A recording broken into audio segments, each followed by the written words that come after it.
You are the salt of the earth. But if the salt have lost its savour, wherewith shall it be salted? It is therefore good for nothing, but to be cast out, and to be trodden under foot of men. Matthew 5:13. Salt is a simple everyday mineral that is known to everyone from the youngest to the oldest. We all use it and would not be without it, yet like many other common commodities, it is taken for granted until we have run out. We cannot imagine having fish and chips at the seaside without salt. In ancient times, salt was used not only as a food additive, but also as a preservative, and was therefore a very precious possession.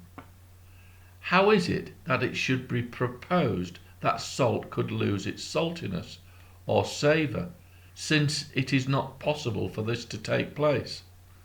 Salt retains its properties no matter what. This proposition, therefore, calls upon our imagination. It is like saying, what if tomorrow there is no sunrise? Sometimes we become weary and lose our edge, our momentum, our effectiveness, our motivation. We consider ourselves to be inert and of no benefit.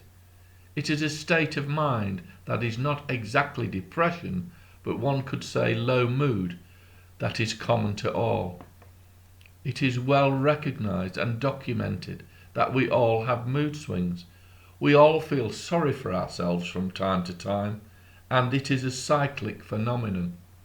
It is at times like this that we are able to recognize the one who lifts us up. God says to us, "Why so downcast? Put your hope in me, for I am the lifter of your head." God doesn't like self-pity, but he well understands that we can occasionally run out of steam. He understands that the troubles of this world, or even perhaps our day-to-day efforts, can become a burden and weary us.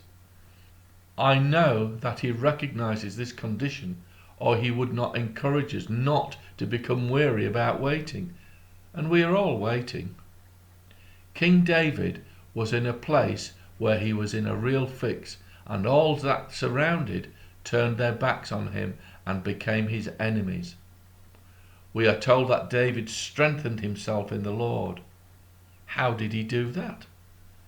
He gave all of his troubles to the Lord. More than that, he cast them onto him, which means he was forceful in handing over to God, knowing that he was his only help. He refused to give up on worshipping and continued to give God due reverence and praise. He refused to believe that God would leave him bereft of help. He refused to accept that his mistakes, wrongdoing or sin would be powerful enough to remove God out of his life, but clung on in the sure knowledge that God was bigger than any of his problems. I remember when I was young in my faith, my mentor told me that God was greater than my greatest ability to blunder.